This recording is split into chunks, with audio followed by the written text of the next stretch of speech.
Joining us now to review some of the headlines of today's newspapers from around the world is the Rice News analyst, Emmanuel Efeni, the Great Malabai. Good morning, Ruben. Good morning, Rufai. Good morning, Ayo. Myro Esse. Thank you very much. Yes, Ruben has been hot out here. I can see. How did you transmit the heat? Rena was drinking water up and down, one glass after the other. Anyway, let's start the review with this day. Nigeria's newspaper of record. The lead story, coincidentally, Obi again. Obi to Nigerians. I will be in charge of Nigeria. Hold me responsible. Says he won't give excuse as president, but provide solutions. Reiterates commitment to transforming nation. Outlines agenda. Declares era of borrowing for consumption over. Explains delay in releasing his manifesto. Clarifies he didn't offer Kwankwanso money to step down for him. Yes, Peter Obi hogging the headlines, as it were. And when you make yourself available at different platforms provided for presidential candidates to sell themselves and their programs, of course, you hog the headlines. And that's what is happening to Peter Obi. And because Peter Obi seemed to be very popular, at least we're not talking of the votes on that day now, if you want to get to the headlines also, attack Peter Obi. Professor Soludo did it. We're still asking whether he has started hitting the ground running in Anambra, waiting for the professorial or the Soludo solutions to hit the headlines. Then he took on Peter Obi, he got into the headlines. Now,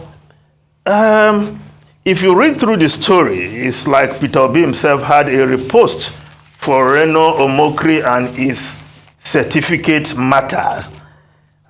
When the Constitution states clearly that all you need to be the president of this country is school certificate or its equivalent. So I wonder why you want to drag somebody who sat in the class for 4 years to study philosophy that is the least qualified. I hope Reno will also avail Nigerians the benefits of the qualifications of the other presidential candidates so that Nigerians can have a clearer picture. But clearly, if Peter Obi is the least educationally qualified, according to Reno, then it means all the presidential candidates are in good stead. At least they all have university education. We've been clamoring for this to be the benchmark for even governorship and even local government positions for a while now, but we've not been able to do that by changing the school set benchmark in the Constitution. Now, Peter Obi, these are his words. The question is to verify and scrutinize the 18 of us. Some will be better in terms of the Queen's English, and some will have better certificates. But remember, certificates are not measure of character and integrity, and we are looking for people who will not steal our money. Peter Obi is the one making that statement.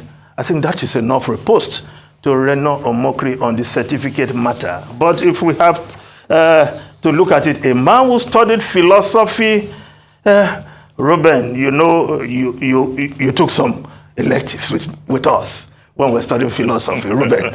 So I'm sure if you recall that I was yes, I was ahead of everybody. You are a flyer. We first class brain, best student. Nobody's contesting that. But if we have to use Reno Omokri's logic, which is illogical anyway, then you should be the president because you have PhD. Because he said the last time we had a better economy is because the president was a PhD holder. That is convoluted. No, but that can be challenged. No, we had economic growth under hold on. Didn't we? Hold on, yes. Hold on, Rufai. Because he's undermining a man who studied philosophy, who must have taken courses in logic, symbolic logic, and possibly advanced logic. And his premise is even fault. Yes, his logic is faulty because the man who was the president had a PhD, so the economy grew. Because under Olusegun Obasanjo, Nigeria had economic growth also. No, yes, but was he holding a PhD at that time? No.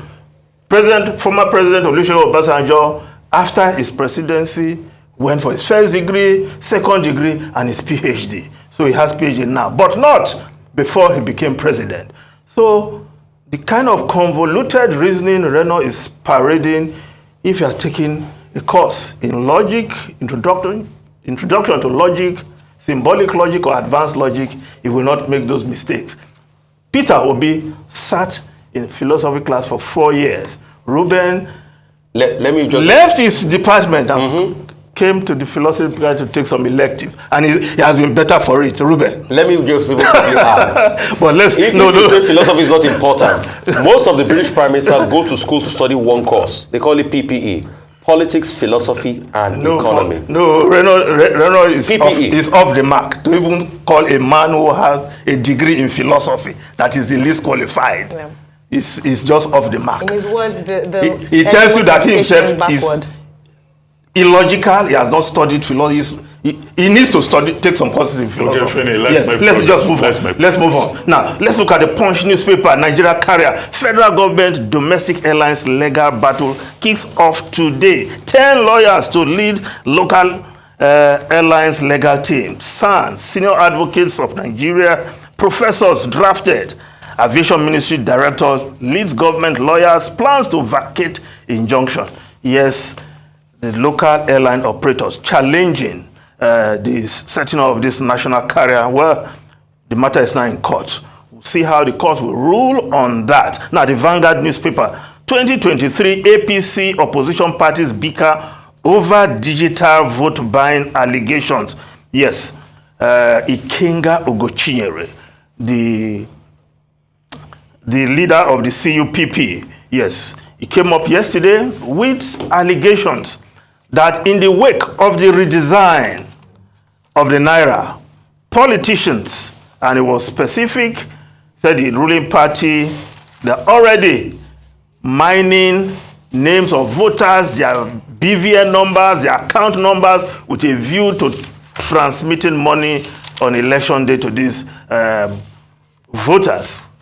Well, it's something that must be investigated. The last time Ikenga Ogochinyere made allegations about the voters register, how it was bastardized in certain areas during the registration process. I think INEC took note, took action, and they have cleared over 2-point-something million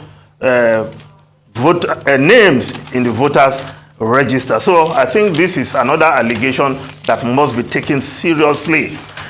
Yes, the Guardian newspaper, Buhari reignites politics of oil in North close to another election. Stakeholders demand transparency, accountability as NNPC spends state fund for exploration. There's oil in Gongola Basin, but 1 billion reserve elusive. Yes, the Guardian is reporting that the run-up to the last general election, President Buhari also went to somewhere in the north to commission or to kickstart oil exploration, and it's being done again. And he's calling this the politics of oil in the north close to another election.